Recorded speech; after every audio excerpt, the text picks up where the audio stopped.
Dear students, आज हम करेंगे जो सेकंड पार्ट है साउंड ऑफ म्यूज़िक का, जो कि 9th क्लास स्टूडेंट्स के लिए है, द शहनाई बिस्मिल्लाह खान। ये जो सेकंड पार्ट है, आज हम इसको रीड करेंगे। तो सबसे पहले मैं आपको बताना चाहूँगा यहाँ पर कि ये जो चैप्टर है, ये बिस्मिल्लाह खान जो कि एक शहनाई प्लेयर है और शहनाई प्लेयर थे, अब तो इनकी डेथ हो चुकी है। ये उनके जीवन से रिलेटेड है। एंड इन दिस चैप्टर जो राइटर है वो हमें बताता है कि किस तरीके से उन्होंने जो है स्ट्रगल किया और किस तरीके से वो जो है एक म्यूज़िक मेंटर बने और इतने बड़े शहनाई प्लेयर बने। एक छोटे से डुमरोन गांव से निकल कर के उन्होंने इंटरनेशनल सेलिब्रिटी के रूप में जो उनको प्रेस्टीज मिली और जो उनको पॉपुलैरिटी मिली, तो उनका जो सफ़र है वो इसमें हम पढ़ेंगे बिस्मिल्लाह खान के बारे में। इससे पहले हमने जो है एवलिन ग्लेनी के बारे में पढ़ा था, जो कि जो साउंड ऑफ म्यूज़िक का फर्स्ट पार्ट है। तो हम इसमें पढ़ते हैं इसमें, ठीक है। तो before you read, do you know these people, what instruments do they play. तो इनमें से अधिकतर को तो आपने देखा होगा अच्छे से, और कई बार ये जो आर्टिस्ट हैं, ये सेलिब्रिटीज़ हैं, ये टीवी पे परफॉर्म करते रहते हैं। आप देख सकते हैं कि जो बांसुरी बजाने वाले हैं ये जो हैं हरिप्रसाद चौरसिया हैं। इसके अलावा दो को तो मैं भी जानता हूँ, और इसके अलावा जो जाकिर हुसैन आप देख सकते हैं जो तबला बजा रहे हैं। इसके अलावा जो है ये जो है सितार पे जो है पंडित रविशंकर हैं, और इसके अलावा जो शहनाई बजा रहे हैं जो चाचा नेहरू की तरह कैप पहने हुए हैं, हमारे फर्स्ट प्राइम मिनिस्टर की तरह, तो वो है बिस्मिल्लाह खान। तो पढ़ते हैं अब आगे। Think of the Shehnai and the first thing you will probably imagine is a wedding or a similar occasion or function। कहता है कि आप शहनाई के बारे में सोचिए, and the first thing you will probably imagine is a wedding और a similar occasion और फंक्शन। शहनाई के बारे में सोचते ही हमें जो पहली जो बात जो संभवतः है जो इमेज हमारे माइंड में बनती है वो किसी वेडिंग से रिलेटेड होती है, या किसी ओकेज़न या ऐसे मिलते जुलते फंक्शन से रिलेटेड होती है। The next would probably be Ustad Bismillah Khan, the shehnai master playing this instrument. और जो दूसरी इमेज होगी वो प्रोबेबली उस्ताद बिस्मिल्लाह खान की होगी, जो कि शहनाई मास्टरियों हैं, शहनाई के मास्टर हैं, उस्ताद हैं, जो कि इस इंस्ट्रूमेंट को बजा रहे हैं। उनकी इमेज हमारे दिमाग में आती है। Emperor Aurangzeb banned the playing of a musical instrument called pungi in the royal residence for it had a shrill unpleasant sound. तो यहाँ पर हम सबसे पहले जो हम पढ़ रहे हैं कि एम्परर का मतलब होता है सम्राट। सम्राट औरंगजेब ने म्यूज़िक इंस्ट्रूमेंट, जिसको उस समय पुंगी कहा जाता था, उसको रॉयल रेजिडेंस में, यानी कि शाही जो दरबार थे या जो शाही जो महल थे, उनमें से बजाने से बैन कर दिया था, वर्जित कर दिया था। तो बैन का मतलब होता है उसको स्टॉप करना। क्यों कर दिया था? For it had a shrill unpleasant sound, क्योंकि इसकी जो आवाज़ थी वो तीखी थी। श्रिल का मतलब होता है शार्प, और अनप्लेजेंट का मतलब होता है जो अच्छी ना लगे, जो हमारे कानों को सुनना जिसको अच्छा ना लगे, तो अनप्लेजेंट साउंड थी, इस वजह से उसने बैन कर दिया। Pungi became the generic name for reeded noise makers. और पुंगी जो है वो एक जेनरिक नेम बन गया, a name given to a class और ग्रुप एज ए होल। तो पुंगी जो है वो एक जेनरिक नेम बन गया। जेनरिक का मतलब होता है पूरी, यानी पुंगी का मतलब होता है सारे के सारे जो रीड वाले इंस्ट्रूमेंट हैं उनके लिए हम पुंगी वर्ड यूज़ करते हैं। तो पुंगी का मतलब है कि वो उस कैटेगरी को डिनोट करती है, रिप्रेजेंट करती है। For reeded noise makers, few had thought that it would one day be revived. Revive means होता है give new life to someone something. बहुत कम लोगों ने सोचा था कि ये एक दिन जो है दोबारा से इसका पुनर्जन्म होगा, यानी कि इसको एक नया जीवन मिलेगा। पुंगी को, जिसको कि बैन कर दिया गया था सम्राट औरंगजेब के द्वारा, वही जो पुंगी है और उसी का जो अपग्रेडेड वर्जन जो आजकल लेटेस्ट है वो है शहनाई। और शहनाई जो है आपको पता ही है, जो शादी ब्याह जो वेडिंग्स होती हैं उसके अंदर कितना ऑस्पिशियस इसे माना जाता है। A barber of a family of professional musicians who had access to the royal palace decided to improve the tonal quality of the pungi. एक barber, a barber family of professional musicians के परिवार से एक नाई था। बार्बर का मतलब नाई होता है। उसकी रॉयल पैलेस के अंदर, शाही महल के अंदर उसकी एक्सेस थी, पहुंच थी। उसने पुंगी की टोनल क्वालिटी को इम्प्रूव करने के बारे में डिसाइड किया। टोनल क्वालिटी क्या होती है कि जिस तरीके से इसकी आवाज़ प्रोड्यूस होती है, तो पहले जो इसकी क्वालिटी जो थी, टोनल क्वालिटी, वो अच्छी नहीं थी, यानी कि सुनने में थोड़ी सी कर्कश ध्वनि लगती थी, हार्श थी। अब इसने इसकी क्वालिटी को इम्प्रूव करने का डिसाइड किया। He chose a pipe with a natural hollow stem that was longer and broader than the pungi and made 7 holes on the body of the pipe. उसने एक पाइप लिया with a natural hollow stem. वो pipe कैसा था? जो काफ़ी natural, यानी कि नेचुरल तरीके से बिल्कुल खोखला था। होलो का मतलब होता है खोखला, दैट इज़ नॉट सॉलिड। सो खोखला उसने एक स्टेम लिया, पाइप के रूप में उसको स्टेम को लिया। दैट वॉज लॉन्गर, जो लंबा था, और ब्रोडर का मतलब वाइड था, चौड़ा था, पुंगी की बजाय। और उसके ऊपर उसने क्या किया, इसका जो सरफेस था उसके ऊपर उसने 7 होल्स बनाए। When he played on it, closing and opening some of these holes, soft and melodious sounds were produced. और जब उसने इसके कुछ होल्स को दबा करके उसको खोलते हुए जब उसने बजाया इसे, तो इसमें से बहुत ही सॉफ्ट, मधुर और मेलोडियस साउंड प्रोड्यूस हुई। He played the instrument before royalty and everyone was impressed. उसने इस इंस्ट्रूमेंट को, शाही लोग थे उनके सामने प्ले किया इसको, और हर कोई इम्प्रेस था। The instrument so different from the pungi had to be given a new name. और ये इंस्ट्रूमेंट जो था इतना पुंगी से इतना डिफरेंट था कि इसे एक अलग से एक नाम दिया गया, एक नया नाम दिया गया। As the story goes, since it was first played in the shah's chambers and was played by a nai, the instrument was named the शहनाई। अब जैसा कि कहानी में बताया जाता है कि जैसे कहानी चलती है कि सबसे पहले ये शाह के चैम्बर में बजाया गया था और एक नाई के द्वारा इसको प्ले किया गया था, इसलिए इस इंस्ट्रूमेंट का नाम शहनाई रखा गया। The sound of the shehnai began to be considered auspicious. auspicious का मतलब होता है शुभ, यानी कि it's was a sign of good omen, अच्छा शगुन माना जाता था इसको।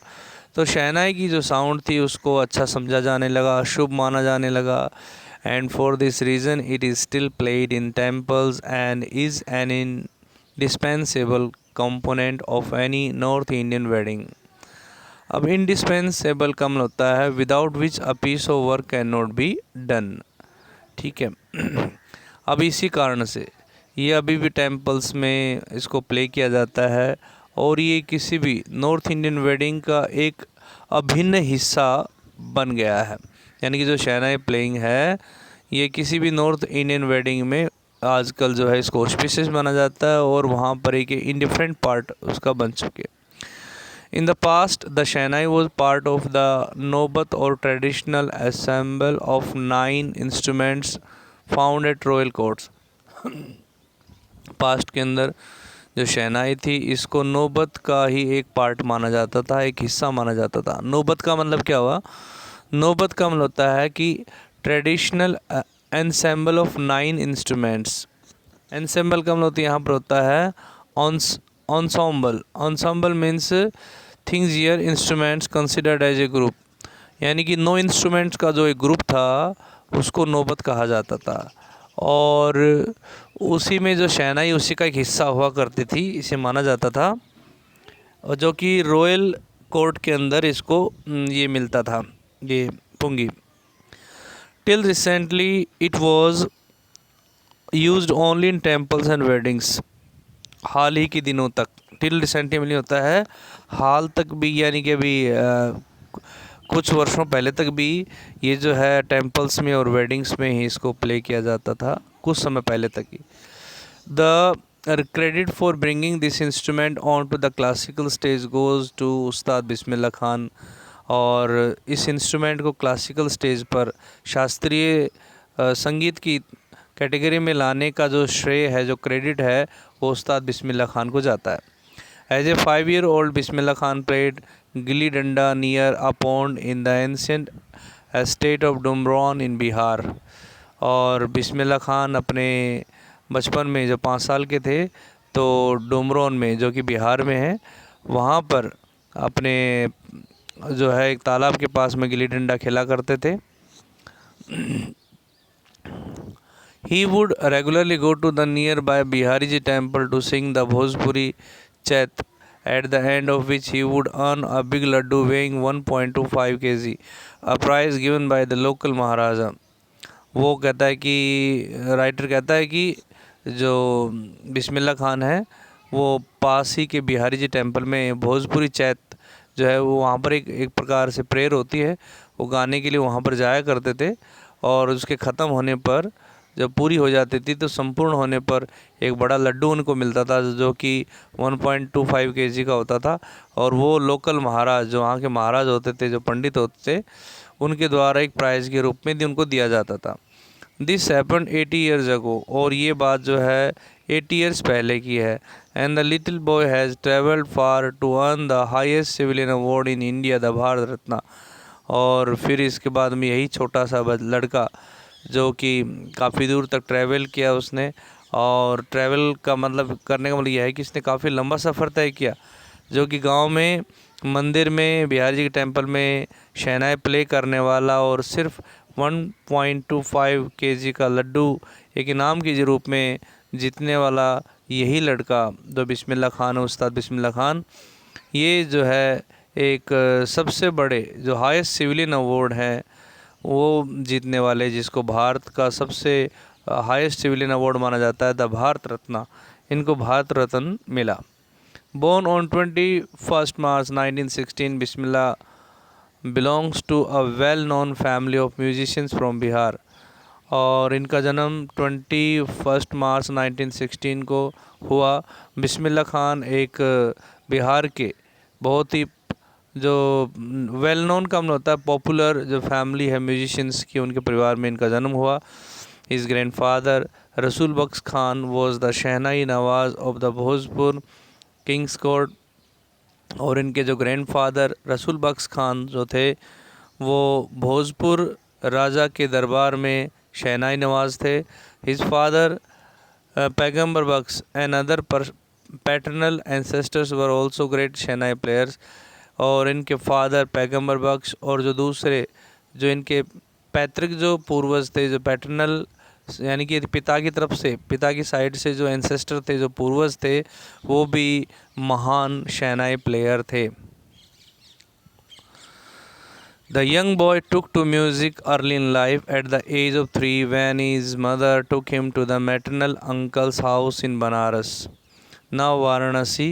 Bismillah was fascinated watching his uncles practice the shehnai.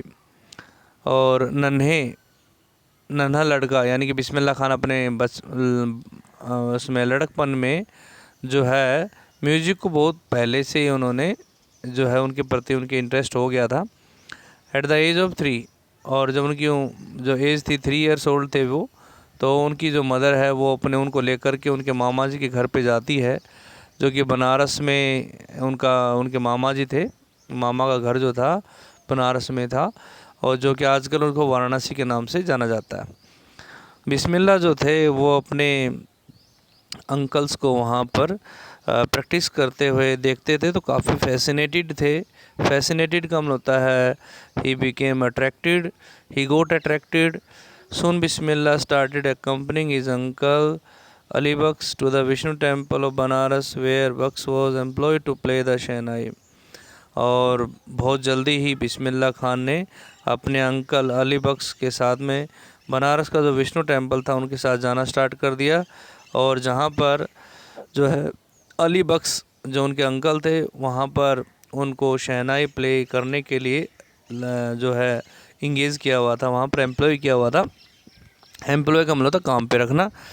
Ali Bakhsh would play the shehnai and Bismillah would sit captivated for hours on end. Captivated का मतलब होता है मंत्र मुग्ध होना, हिप्नोटाइज्ड होना, तो इसलिए कहते हैं कैप्टिवेटेड। अली बख्श वहाँ पर शहनाई प्ले करते थे और बिस्मिल्लाह वहाँ पर मंत्रमुग्ध होकर के कई घंटों तक बैठे रहते थे। Slowly he started getting lessons in playing the instrument and would sit practicing throughout the day। और धीरे धीरे वो भी अपने जो लेसन्स को, यानी कि शहनाई प्लेइंग के जो लेसन्स हैं वो धीरे धीरे उसने सीखने स्टार्ट कर दिए। और and would sit practicing throughout the day, और सारा दिन वहाँ पर प्रैक्टिस करते थे, रियाज करते थे। 4 years to come, the temple of Balaji and Mangala Maiya and the banks of the Ganga became the young apprentice favorite haunts where he could practice in solitude। अब solitude का मतलब होता है एकांत, loneliness, और अप्रेंटिस का मतलब होता है नोविस, जो कि अभी सीख ही रहा है, जिसके पास में ज़्यादा एक्सपीरियंस नहीं है, उसे बोलते हैं अप्रेंटिस। और इसके बाद में 4 years to come the temples of Balaji and Mangala Maiya banks of. अब आने वाले समय के अंदर बालाजी का टेम्पल, मंगला मैया का टेम्पल और गंगा का जो तट है, ये इस नौजवान अप्रेंटिस का एक बहुत ही पसंदीदा जगह बन गई थे। ये प्लेसेस थे जहाँ पर वो एकांत में, सॉलिट्यूड के अंदर अपनी प्रैक्टिस कर सकता था, लोनलीनेस के अंदर प्रैक्टिस कर सकता था। The flowing waters of the Ganga inspired him to improvise and invent ragas that were earlier considered to be beyond the range of the शहनाई। और गंगा के बहते हुए पानी ने उसे इंस्पायर किया, उसकी कदा की इम्प्रोवाइज़ का होता है उसको इम्प्रूव करना, सुधारना, और इम्प्रोवाइज़ एंड इन्वेंट रागाज, रागों को विस्तार करना और उनको इन्वेंट करना, जो कि पहले जो है शहनाई की रेंज से जिनको दूर ही समझा जाता था, बहुत परे माना जाता था।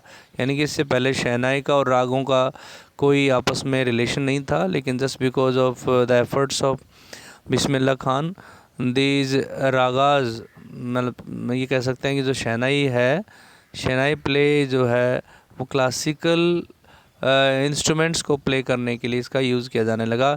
जो क्लासिकल जो राग थे वो भी शहनाई के द्वारा प्ले किए जाने लगे, यानी कि क्लासिकल टच जो है वो शहनाई को मिला।